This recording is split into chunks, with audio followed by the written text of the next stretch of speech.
Hello दोस्तों, आपका हमारे YouTube चैनल में स्वागत है। दोस्तों, आज हम एक मैथ्स का महत्वपूर्ण टॉपिक नंबर सिस्टम लेकर आए हैं, जो एग्जाम की दृष्टि से अगर आप 10th या 12th में हो तो आपके लिए भी काफ़ी महत्वपूर्ण टॉपिक है। तो ये पूरा वीडियो आप अंत तक देखिए। यकीन मानिए, इससे बेहतर वीडियो आपको YouTube पे नहीं मिलने वाला। हम बारीकी से एक एक संख्या को अच्छी तरह से समझाने वाले हैं। तो सबसे पहले आप देखिए, नंबर्स जो संख्याएं होती हैं उन्हें दो भागों में मेनली बांटा गया है, रियल नंबर और दूसरा है इमेजिनरी नंबर।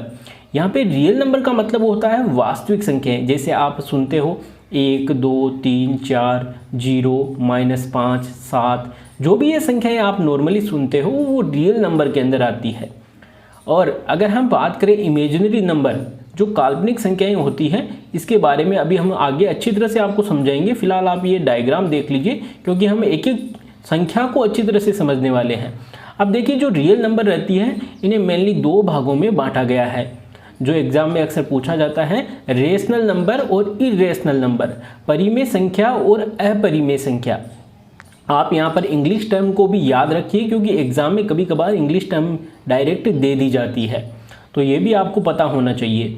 अब देखिए आगे, रेशनल नंबर को भी तीन भागों में डिवाइड किया गया है, नेचुरल नंबर, प्राकृतिक संख्याएं, होल नंबर, पूर्ण संख्याएं, इंटेजर्स, पूर्णांक।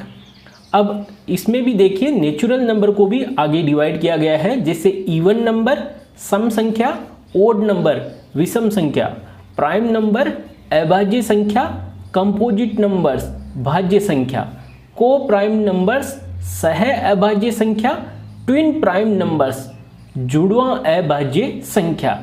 तो ये जो सारी संख्याएं इसके अंदर आ जाती हैं। अब देखिए, सबसे पहले हम देखते हैं रियल नंबर्स के बारे में, वास्तविक संख्याएं क्या होती है। पहले हम इसकी परिभाषा, इसकी डेफिनेशन देखेंगे, फिर हम यहाँ पे इमेजिनरी नंबर है इसको समझेंगे, और इसके बाद में जितनी भी संख्याएं हैं उनको हम एग्जाम्पल से अच्छी तरह से समझेंगे।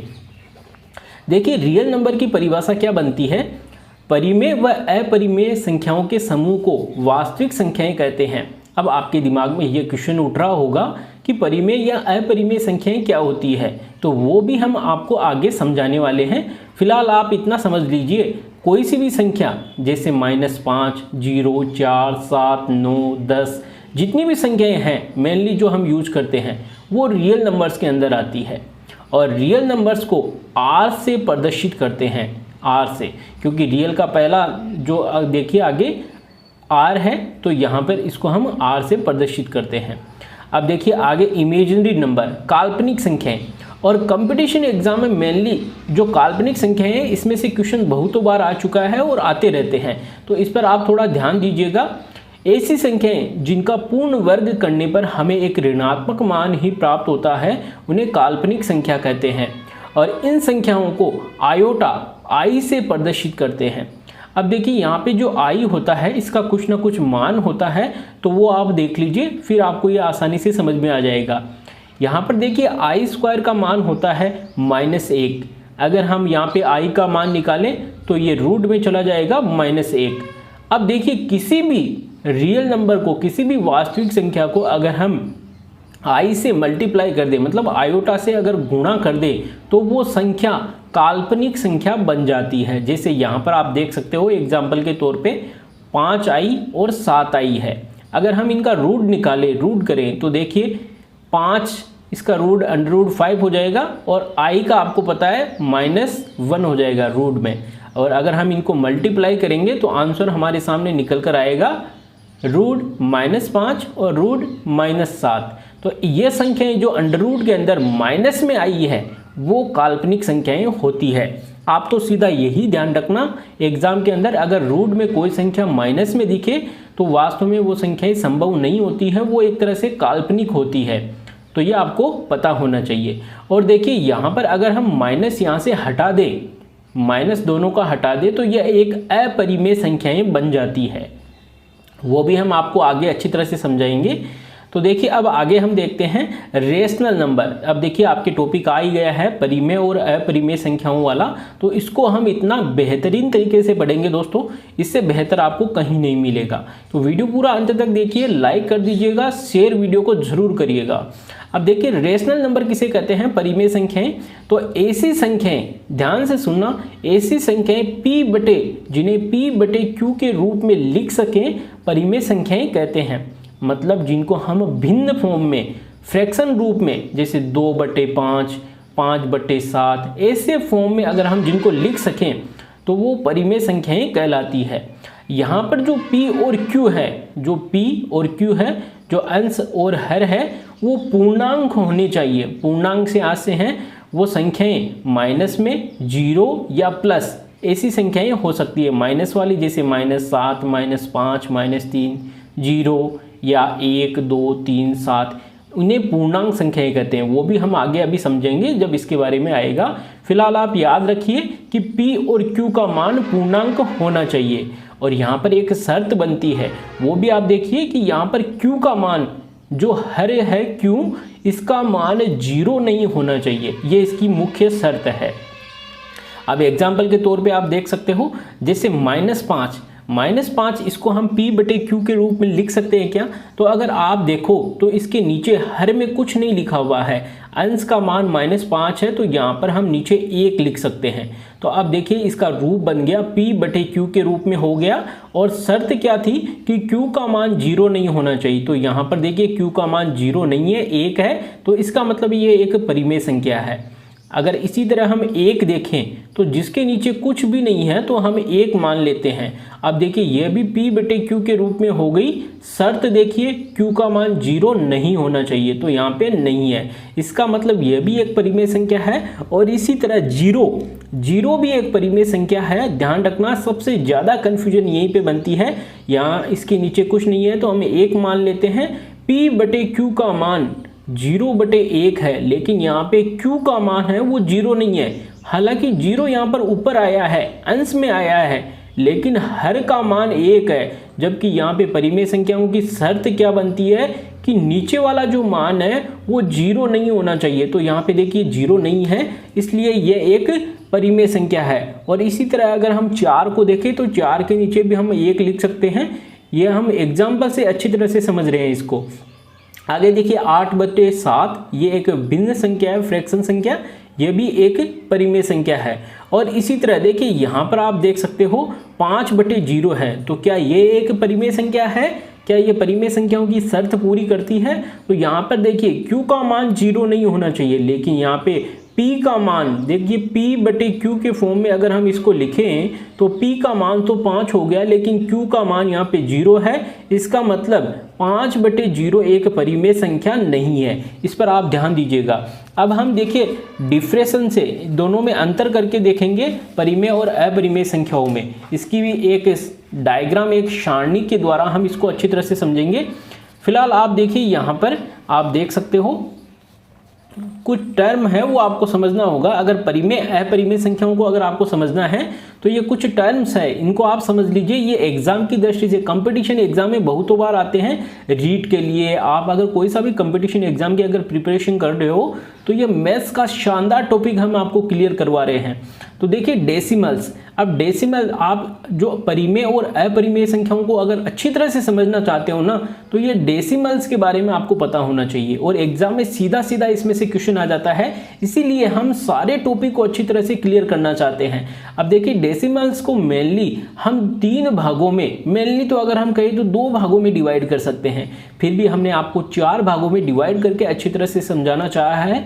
तो देखिए डेसिमल्स के अंदर सबसे पहले देखिए आप टर्मिनेटिंग डेसिमल्स।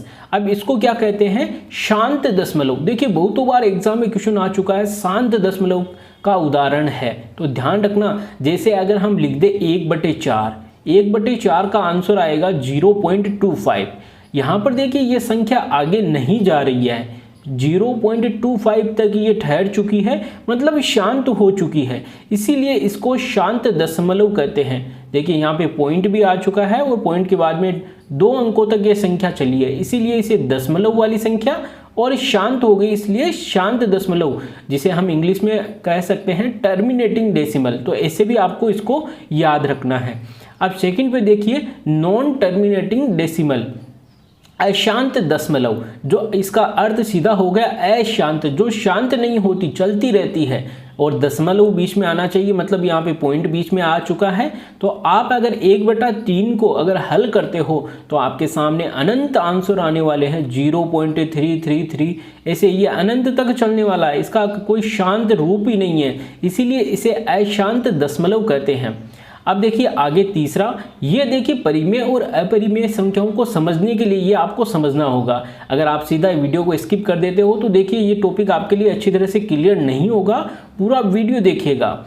अब देखिए नेक्स्ट में नॉन टर्मिनेटिंग रिकरिंग, अशांत आवर्ती, मतलब ऐसी संख्याएं जो शांत नहीं हो लेकिन रिपीट हो बार बार। जैसे यही हमने एग्जांपल यहाँ पे ले रहे हैं 1/3। 1/3 को अगर हम हल करते हैं तो हमें पता है इसका आंसर 0.333 ऐसे चलता रहेगा। और यहाँ पर देखिए 3 है ना, 3 ये बार बार रिपीट हो रहा है कंटिन्यू, दूसरी संख्याएं कोई नहीं आ रही, केवल 3 वाला रिपीट हो रहा है, इसीलिए हम इसको बोलते हैं अशांत, क्योंकि ये शांत नहीं हो रही, चलती रही है। और आवर्ती का मतलब है ये रिपीट हो रही है, बार बार रिपीट हो रही है सेम संख्या, इसीलिए इसको बोलते हैं नॉन टर्मिनेटिंग रिकरिंग, ध्यान रखना, ठीक है। अब आगे नेक्स्ट वाला नॉन टर्मिनेटिंग नॉन रिकरिंग, अशांत अनावर्ती संख्या। अब देखिए जैसा कि इसके नाम से स्पष्ट है, जो अशांत हो मतलब जो शांत नहीं हो लेकिन अनावर्ती, लेकिन वो रिपीट नहीं होनी चाहिए, वापस सेम संख्या रिपीट नहीं होनी चाहिए। जैसे यहाँ पे 3 रिपीट हो रहा है सेम, लेकिन इसके अंदर क्या होता है 3 रिपीट नहीं होगा, 3 की जगह 3 आ गया तो नेक्स्ट वाली संख्या आ जाएगी 2, नेक्स्ट वाली 5, 4, ऐसे अलग अलग चेंज होती रहेगी। तो उनको बोलते हैं अशांत अनावर्ती संख्याएं। जैसे अगर हम √2, √3 इनका अगर हम हल करें, जैसे √2 का अगर हम हल निकालें तो हमारे सामने आता है 1.4, 142, 1356, ऐसे ये संख्या देखिए चेंज होती रही है लेकिन कंटिन्यू चल रही है, शांत नहीं हो रही है। ये शांत नहीं हो रही इसलिए इसे अशांत बोलते हैं। और अनावर्ती से आज से है कि बार बार रिपीट नहीं हो रही है, हर बार दूसरी संख्या आ रही है, तो इसीलिए इसे बोलते हैं अनावर्ती। अब देखिए यहाँ पर जो √2 और √3 जो आपको एग्जाम्पल दिखाई दे रहे हैं, वास्तव में ये अपरिमेय संख्याएं होती है। अब देखिए ये आपको अच्छी तरह से समझ में आना चाहिए, अगर ये समझ में आ गया ना तो हम आगे देखिए परिमेय और अपरिमेय संख्याओं का अंतर समझने वाले हैं। ये आपको अच्छी तरह से समझ में आना चाहिए, तभी अंतर समझ में आएगा।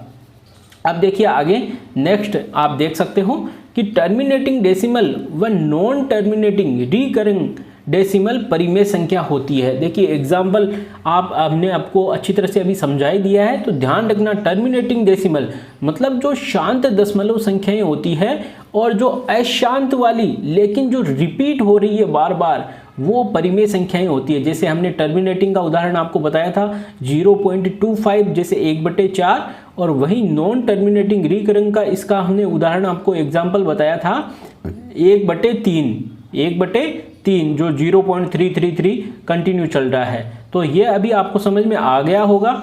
अब देखिए यहाँ पर आप समझ सकते हो दोनों के बीच में डिफरेंस क्या है, परिमेय संख्या और अपरिमेय संख्याओं के बीच में अंतर क्या है। तो इसको हम एग्जाम्पल से एक सारणी से समझ लेते हैं। आप देखिए परिमेय संख्याएं किसे कहते हैं, अपरिमेय संख्याएं, बहुत आसान तरीके से अच्छी तरह से आपके ये क्लियर हो जाएगा। तो देखिए परिमेय संख्याएं जिन्हें P/Q के रूप में अगर हम लिख सकें तो उन्हें परिमेय संख्याएं कहते हैं। और यहाँ पर शर्त क्या है कि Q का मान 0 नहीं होना चाहिए, और ये हमने अभी आपको थोड़ी देर पहले एग्जाम्पल से अच्छी तरह से समझाया है। अब वहीं अपरिमेय संख्याओं के अंदर क्या होता है कि जिन संख्याओं को हम P/Q के रूप में नहीं लिख सकते, और लेकिन जहां पर Q का मान 0 नहीं होना चाहिए, तो ऐसी फॉर्म में हम जिन संख्याओं को नहीं लिख सकते उन्हें अपरिमेय संख्या कहते हैं, और जिनको लिख सकते हैं उन्हें परिमेय संख्या कहते हैं। अब देखिए शांत दशमलव, अशांत आवर्ती, अभी हमने आपको समझाया है शांत दशमलव वाली संख्याएं, शांत दशमलव वाली संख्याएं जैसे हमने आपको एक एग्जाम्पल दिया था 1/4 का, 1/4 का, जो 0.25 पर जाकर शांत हो चुकी थी। तो शांत दशमलव वाली और अशांत लेकिन आवर्ती वाली, आवर्ती का आशय बार बार रिपीट होने वाली, जैसे हमने आपको 1/3 का उदाहरण दिया था, तो वो संख्याएं आपके परिमेय संख्याओं के अंदर आती है। वही अशांत अनावर्ती संख्याएं अपरिमेय संख्या के अंदर आती है। अब देखिए कैसे याद रखोगे, यहाँ पर सबसे ज़्यादा बच्चों के दिमाग में कन्फ्यूजन रहता है। तो यहाँ पर जो अपरिमेय संख्या है ना, तो परिमेय के आगे भी देखिए अ आया है, अपरिमेय संख्या, ध्यान रखना, जहाँ जहाँ पर ए आएगा तो यहाँ पर भी देख लीजिए शांत के आगे ए आया है, इसी यहाँ पर भी देखिए आवर्ती की जगह ए आया है। तो जहाँ जहाँ पर ए आया है मतलब नकारात्मक चिन्ह आया है, नकारात्मक साइन आया है, तो वो अपरिमेय संख्याएं होगी। ध्यान रखना अपरिमेय संख्याएं कौन सी होती है, अशांत, अनावर्ती, ए सभी के आगे आ रहा है। तो ऐसे आप इसको याद रख सकते हो।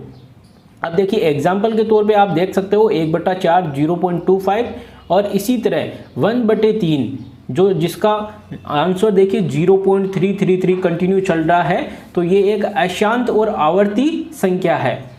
और इसी तरह आप इधर देख सकते हो इसका एग्जाम्पल जैसे √2 और √3, ये हमने अभी आपको थोड़ी देर पहले बताया था। तो यहाँ पर देखिए ये संख्या शांत तो नहीं हो रही लेकिन रिपीट भी नहीं हो रही, चेंज होती रही है, तो इसीलिए अशांत अनावर्ती संख्याएं अपरिमेय संख्या के अंदर आती है। अब देखिए मेनली एग्जाम में बहुत बार ये पूछा जा चुका है कि 22/7 एक परिमेय संख्या है या नहीं। तो ध्यान रखना 22/7 एक परिमेय संख्या है, लेकिन पाई अपरिमेय संख्या है। ध्यान रखना पाई है वो एक अपरिमेय संख्या है, जबकि 22/7 एक परिमेय संख्या है। और एग्जाम्पल देखिए आप अपरिमेय संख्या का, जैसे अगर आपको ऐसा कुछ मिले जैसे 3 + √5, 7 + √3, तो ये संख्याएं भी अपरिमेय संख्या होती है। लेकिन अगर आपको रूट के अंदर जैसे √25 मिल जाए, √25, तो क्या ये एक अपरिमेय संख्या है? नहीं, ये एक परिमेय संख्या है, क्योंकि अगर इसका हम हल करें तो 5 आ सकता है। तो ध्यान रखना ऐसी संख्याएं जो हल हो जाए ना वो परिमेय संख्याओं के अंदर चली जाती है। तो ये अपरिमेय और परिमेय संख्याओं से इससे बेहतर और वीडियो में कहीं नहीं मिलेगा आपको, ठीक है। और एग्जाम में भी इससे बाहर कुछ नहीं आने वाला। अब देखिए आगे नेक्स्ट में आप देख सकते हो और महत्वपूर्ण चीज़ आई है आपके सामने, natural number, whole number, integers, जिसको हम प्राकृतिक संख्याएं, पूर्ण संख्याएं और पूर्णांक संख्याएं। देखिए इसके बारे में भी बच्चों के दिमाग में काफ़ी कन्फ्यूजन रहता है, अच्छी तरह से ये समझ में नहीं आती है। तो आज ये आपके दिमाग में अच्छी तरह से घुसने वाली है, तो पूरा वीडियो देखिए। अब देखिए ये आपको एक जो लाइन दिख रही है ना, इसको हम बोलते हैं नंबर लाइन, ठीक है। इस पे बहुत सारे नंबर लिखे हुए हैं, इसलिए इस लाइन को नंबर लाइन बोलते हैं। अब यहाँ पर आप इस पहले नंबर लाइन को समझिए, फिर आपको ये तीनों संख्याएं आसानी से समझ में आ जाएगी और एग्जाम में कोई भी क्वेश्चन गलत नहीं होगा और हमेशा के लिए आपके दिमाग में ये बैठ जाएगी। देखिए ये नंबर लाइन है, नंबर लाइन पे यहाँ पे देखिए 0 है बीच में, 0 के इधर वाली संख्याएं माइनस में चल रही है, जैसे -1, -2, -3, 4 अनंत तक इधर चल रही है। और इधर जीरोस के इधर वाली संख्याएं प्लस में है, जैसे 1, 2, 3, 4, 5, 6 इधर अनंत तक है। प्लस वालों के आगे प्लस लगाने की जरूरत नहीं होती, ये आपको पता ही है, और माइनस वालों के आगे माइनस लगा हुआ है। तो ये नंबर लाइन है, इस पर देखिए आप कोई भी संख्याएं जो 1 से शुरू हो, जैसे नॉर्मली आप गिनती काउंटिंग वाली देखते हो, आप गिनती आपने सीखी है, काउंटिंग सीखी है छोटी क्लासों से, तो हमेशा आप 1 से सीखते आ रहे हो, 1, 2, 3, 4, 5 या 1, 2, 3, 4। तो जो संख्याएं 1 से गिनी जाती है वो संख्याएं नेचुरल्स नंबर कहलाती है, प्राकृतिक संख्याएं। भाई ये एक प्रकृति का रूल है, अगर बच्चा गिनती सीखेगा ना तो 1 से ही सीखेगा। ऐसे देखिए आप इसको याद रख सकते हो, भूलोगे नहीं कभी भी कि प्रकृति का क्या रूल है कि गिनती हमेशा 1 से ही सीखोगे, काउंटिंग हमेशा 1 से ही सीखने वाले हो। तो प्राकृतिक संख्याएं हमेशा 1 से शुरू होती है। अब देखिए सेकंड पे होल नंबर, जिसे हम बोलते हैं पूर्ण संख्या। अब पूर्ण संख्या आपने देखिए पूर्ण चांद देखा है क्या? पूर्ण सूरज आपने पूर्णिमा के दिन देखा होगा, चांद पूरा रहता है, पूर्ण रहता है। कैसा रहता है? पूरा, ऐसा रहता है ना, गोल। तो ध्यान रखना पूर्ण के अंदर पूर्ण होल। अब देखिए एक दूसरा आप ऐसे भी समझ सकते हो, होल। होल का मतलब होता है छेद, और छेद आपने कहीं देखा होगा दीवार में कहीं पे भी या पेज पे, तो देखिए ऐसा होता है गोल गोल, ठीक है ना। तो ध्यान रखना गोल गोल ऐसा होता है। तो गोल से आशय है 0। जिन संख्याओं में हम 0 को इंक्लूडिंग कर लेते हैं वो होल नंबर्स कहलाते हैं। मतलब जहाँ 0 से ही संख्याएं शुरू होती है, 0, 1, 2, 3, 4, 5, 6 ऐसे अनंत तक। लेकिन नेचुरल संख्याओं के अंदर अगर हम 0 को ऐड कर दें, 0 से स्टार्टिंग कर दें, तो वो संख्याएं होल नंबर कहलाती है। ध्यान रखना, ठीक है। अब देखिए नेक्स्ट इंटेजर्स, जिसको हम बोलते हैं पूर्णांक संख्याएं। इसको आप देखिए कैसे याद रखोगे, वैसे इस नंबर लाइन पर जितनी भी संख्याएं हैं वो सारी संख्याएं पूर्णांक संख्याएं कहलाती है, इंटेजर्स कहलाती है। जैसे माइनस वाली, जीरो वाली और प्लस वाली। इसका मतलब होल से भी अगर हम आगे इधर चले जाएं तो ये जो सारी संख्याएं हैं इनको इंटीजर्स कहा जाता है। जैसे हमने एक लाइन से आपको ये दर्शाया है। अब एग्जाम्पल आप देख लीजिए, जैसे नेचुरल नंबर है वो 1 2 3 4 ऐसे अनंत तक चलेगी पॉजिटिव, और होल नंबर जो जीरो से स्टार्ट होगी, और वहीं इंटीजर्स वाली संख्याएं जो जीरो के इधर माइनस में भी चलेगी और जीरो के उधर प्लस में भी अनंत तक चलेगी, तो उन्हें इंटीजर्स या पूर्णांक संख्याएं कहते हैं। तो यह अब आपको अच्छी तरह से क्लियर हो गया होगा एग्जाम में। अब आपका कभी भी गलत नहीं होने वाला। नेचुरल कैसे याद रखोगे? नेचुरली जो बच्चे गिनती सीखते हैं, होल का मतलब एक छेद, होल कैसा होता है? गोल गोल, जीरो से स्टार्ट होगी संख्याएं, और पूर्णांक मतलब देखिए नाम से समझिए, पूर्णांक संख्याएं, इंटीजर्स। पूर्णांक मतलब जितने भी अंक है पूरे, वो सब कुछ पूर्णांक के अंदर आते हैं। अब नेक्स्ट देखिए आप, इवन नंबर, ओड नंबर, सम संख्या और विषम संख्या। दोस्तों वीडियो अच्छा लग रहा होगा तो पूरा देखिएगा और वीडियो को अंत में जरूर शेयर करिएगा। इतना बेहतरीन वीडियो आपको यूट्यूब पे कहीं नहीं मिलने वाला। अब देखिए इवन और ओड नंबर्स। इवन का आशय है सम संख्या, ओड का है विषम संख्या। सम संख्याएं किसे कहते हैं? जैसे नॉर्मली आप छोटी क्लासों से परिभाषा पढ़ते आए हो, इवन नंबर ऐसी संख्याएं जो दो से पूर्णतः विभाजित हो जाए उन्हें सम संख्या कहते हैं। जैसे एग्जाम्पल के तौर पर 2 4 6 8 10। अब यहाँ बहुत सारे स्टूडेंट सोच रहे होंगे कि आगे जीरो क्यों नहीं आया? तो देखिए 2 से क्या जीरो पूर्ण विभाजित होता है? नहीं। जीरो वास्तव में एक सम संख्या है, लेकिन जीरो के साथ कोई दूसरी संख्या आनी चाहिए। देखिए यहाँ पे 1 के साथ में ये जीरो आया है ना, इसलिए यहाँ पे ये सम संख्या बनी है। तो सम संख्याएं कौन कौन सी होती है? 2 4 6 8, जिसमें दो से जो संख्याएं 2 से पूर्ण तरीके से डिवाइड हो जाए उन्हें सम संख्या कहते हैं। वही विषम संख्या उल्टी परिभाषा आप कर लीजिए, जो 2 से पूर्णतः विभाजित नहीं होती है, कोई ना कोई शेषफल बच जाता है, तो उन्हें ओड नंबर या विषम संख्या कहते हैं। जैसे 1 3 5 7 9 11, तो ये संख्याएं कहलाती है विषम संख्याएं। अब देखिए नेक्स्ट, अभाज्य संख्या। ये भी काफ़ी एग्जाम की दृष्टि से इंपॉर्टेंट है, तो इसको भी आप अच्छी तरह से समझिए। और देखिए इसकी जो परिभाषा है, इसकी डेफिनेशन है, वो आपको कहीं कहीं सटीक मिलेगी, कहीं पर नहीं मिलने वाली। तो इस वीडियो के अंदर आपको बिल्कुल अच्छी तरह से ये समझ में आ जाएगी। देखिए अभाज्य संख्या, जिसको हम इंग्लिश में प्राइम नंबर भी कहते हैं, कैसे समझोगे? तो ऐसी संख्याएं जिनके केवल 2 गुणनखंड हो, जिनके गुणनखंड केवल 2 हो, एक तो गुणनखंड उनका 1 आएगा और दूसरा स्वयं उसी संख्या का गुणनखंड होगा। देखिए एग्जाम्पल से आप समझिए ताकि अच्छी तरह से आपको समझ में आ जाए। जैसे यहाँ पे आप देख सकते हो 2 3 5 7 11, ये संख्याएं जो लिखी हुई है ये अभाज्य संख्या होती है। अगर आपको देखिए, अब इसको हम पहले एग्जाम्पल से समझ लेते हैं, अच्छी तरह से इसको खोल के देख लेते हैं, फिर आपको समझाएंगे और भी। अब देखिए 2 है, 2 के अगर हम गुणनखंड करें यहाँ पे, तो 2 के गुणनखंड 2 और 1 आएगा। इसी तरह 3 के 3 और 1 आएगा, 5 के 5 और 1 आएगा। अगर आप इन संख्याओं को देखो 2 3 और 5 को, तो सभी के 2 गुणनखंड है। 2 से कम भी नहीं है, 2 से ज़्यादा भी नहीं होने चाहिए।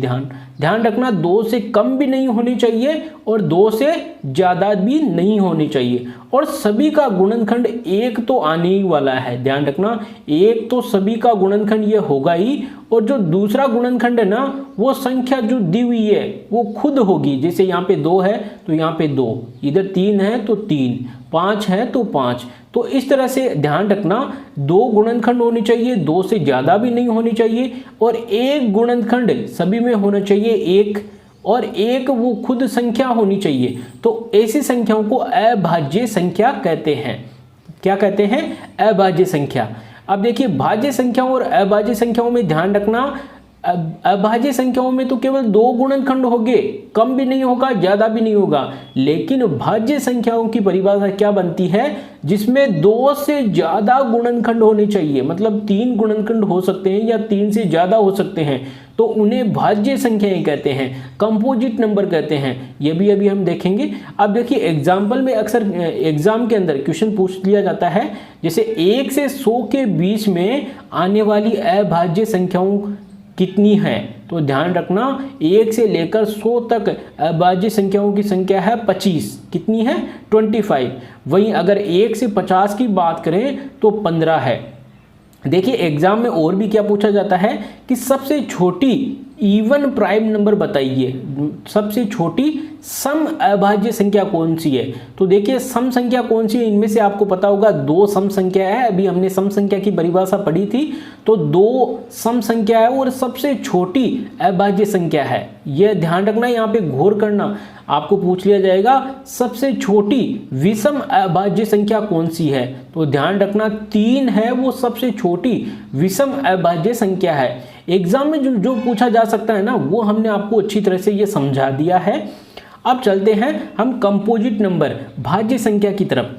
तो देखिए यहाँ पे परिभाषा क्या बनती है, ऐसी संख्याएं जिनके 3 या उससे अधिक गुणनखंड हो, आगे देखिए, या वे सभी धनात्मक पूर्णांक संख्याएं जो एक और स्वयं के अलावा अन्य संख्या से विभाजित हो। अब देखिए इसको आप अच्छी तरह से समझिए, इस परिभाषा को आपने देख लिया होगा। अब देखिए हमने आपको पहले ही बता दिया था जिसके गुणनखंडों की संख्या कम से कम 3 होनी चाहिए, फिर 3 से ज़्यादा भी हो सकती है।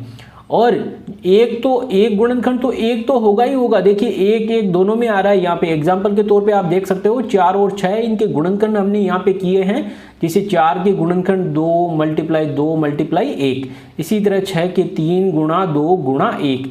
तो यहाँ पर देखिए इसको आप समझिए परिभाषा को कि एक तो सभी में आएगा। देखिए 1 1 आ रहा है। और दूसरा है स्वयं वो संख्या है ना, वो खुद हो सकती है या फिर इसके अलावा कोई दूसरी संख्याएं भी हो सकती है। जैसे 4 के अंदर 4 है, वो 2 से भाज्य है, तो इसके गुणनखंड आप अगर देखो तो 3 गुणनखंड बन चुके हैं, जैसे 2 2 और 1, और ये 4 भी इसका एक गुणनखंड बन जाता है जिसे। और अब देखिए 6 का भी अगर हम देखें तो 6 को अगर हम खोल के देखते हैं तो 3 × 2 × 1, तो इसके अगर आप गुणनखंड देखो तो 3 बन चुके हैं। तो ऐसी संख्या है जिनके 3 गुणनखंड हो, 1 आ जाए बीच में, मतलब एक तो गुणनखंड दोनों का होना ही चाहिए, उस संख्या का होना ही चाहिए, और साथ में वो स्वयं खुद वाली संख्या वो भी एक गुणनखंड रह सकती है। तो ऐसे आप इसको समझ सकते हो। तो एग्जाम्पल के तौर पे आप देख सकते हो 4 6 8 10 12, ये ऐसी संख्याएं हैं जिनमें खुद का भाग तो जाता ही है। जैसे 4 में 4 का भाग जाता है, 6 में 6 का जाता है, इसके अलावा सभी में 1 का भी जाता है और दूसरी संख्याओं का भी जाता है। जैसे 4 में 2 का भी जाता है, 6 के अंदर 3 का भी जाता है। तो अब आपको दोस्तों ये अच्छी तरह से समझ में आ गया होगा, जिसके 3 गुणनखंड होने चाहिए, जिसमें खुद का भाग तो जाए और अन्य संख्या का भी भाग पूरी तरह से जाना चाहिए, पूरी तरह से, ठीक है, शेषफल 0 रहना चाहिए। तो यह कंपोजिट नंबर या भाज्य संख्याएं कहलाती है। अब देखिए को प्राइम नंबर सह अभाज्य संख्या, इसको आप अच्छी तरह से समझ लीजिए। 2 प्राकृत संख्याओं को सह अभाज्य संख्या कहा जाता है जिनका एचसीएफ का मान 1 हो या उभयनिष्ठ गुणनखंड 1 हो। अब देखिए इसको आप समझिए। देखिए यहाँ पे एग्जाम्पल के तौर पे आप देख सकते हो 3 और 8, 6 और 17। ध्यान रखना इसके नाम से ही देखिए स्पष्ट हो चुका है, सह का मतलब है 7, 2 संख्याएं जो साथ में हो। जैसे यहाँ पे 3 और 8 साथ में है, 6 और 17 ये साथ में है, तो सह का हो गया ये मतलब अभाज्य संख्या। अभाज्य का मतलब है दोनों संख्याएं किसी एक ही संख्या से यह भाज्य नहीं होनी चाहिए। जैसे अगर हम 3 और 8 की बात करें, यहाँ पर 8 संख्या है वो 2 से भाज्य है, 4 से भाज्य है, 3 यहाँ पर केवल 3 से भाज्य है। लेकिन यहाँ पे आप ध्यान से देखिए, क्या 3 और 8 किसी एक ही संख्या से दोनों भाज्य हैं? एक के अलावा एक इनका गुणनखंड हो सकता है, लेकिन अगर हम 2 की बात करें तो 2 है जो 8 वो 2 से भाज्य है, लेकिन क्या 3 भाज्य है? पूरी तरह से नहीं है। तो ऐसी कोई सी भी संख्या नहीं है जो दोनों में जिनका पूरा पूरा भाग चला जाए, केवल एक के अलावा। इसी तरह आप 6 और 17 के अंदर देखो तो ऐसी कोई संख्या नहीं है एक के अलावा कि दोनों के अंदर पूरा पूरा भाग चला जाए। अगर एक के अंदर चला जाए तो दूसरे में नहीं जाता है। तो जैसे अगर हम 3 के गुणनखंड करें तो 3 × 1, इसी तरह 8 के अगर हम गुणनखंड करें तो 2 × 2 × 2 × 1। तो यहाँ पर देखो तो इनका एक जो HCF का मान है, HCF का मतलब होता है हाईएस्ट कॉमन नंबर। HCF का मतलब होता है हाईएस्ट कॉमन नंबर, मतलब सबसे अधिक से अधिक दोनों के अंदर समान अंक कौन सा है। तो अगर दोनों के अंदर सबसे अधिक वाला, सबसे ज़्यादा नंबर वाला अगर कोई समान अंक है तो वो केवल 1 है। तो HCF का मान इसके अंदर, इसकी परिभाषा यही कहती है कि HCF का मान 1 होना चाहिए। उभयनिष्ठ गुणनखंड का मान है वो 1 होना चाहिए। तो ये भी आपको अच्छी तरह से समझ में आ गई होगी। अब लास्ट वाली हम देख लेते हैं, ट्विन प्राइम नंबर, जुड़वा अभाज्य संख्या। तो देखिए 2 अभाज्य संख्याएं जिनका अंतर 2 हो उन्हें हम जुड़वा अभाज्य संख्या कहते हैं। जुड़वा से जैसे आप समझ लेना, जुड़वा का मतलब होता है ट्विन, ट्विन का मतलब होता है 2 चीज़ें जुड़वा होती है। आपको पता है कोई भी 2 चीज़ें जुड़वा होती है तो इनमें अंतर भी 2 होगा। तो आप देख सकते हो 3 और 5 और 5 और 7, इनके अंदर आप अंतर देखो तो 2-2 का अंतर है दोनों के बीच में, और दोनों अभाज्य संख्याएं हैं। अभाज्य संख्याओं की परिभाषा हमने देखी थी कि उभयनिष्ठ गुणनखंड 1 होगा या फिर वो खुद संख्या होगी और कोई दूसरा गुणनखंड नहीं होगा। दोस्तों अगर वीडियो अच्छा लगा हो तो इसको ज़्यादा से ज़्यादा शेयर करिए, और चैनल को अब तक आपने सब्सक्राइब नहीं किया है तो इसको सब्सक्राइब जरूर कर लीजिए। धन्यवाद दोस्तों।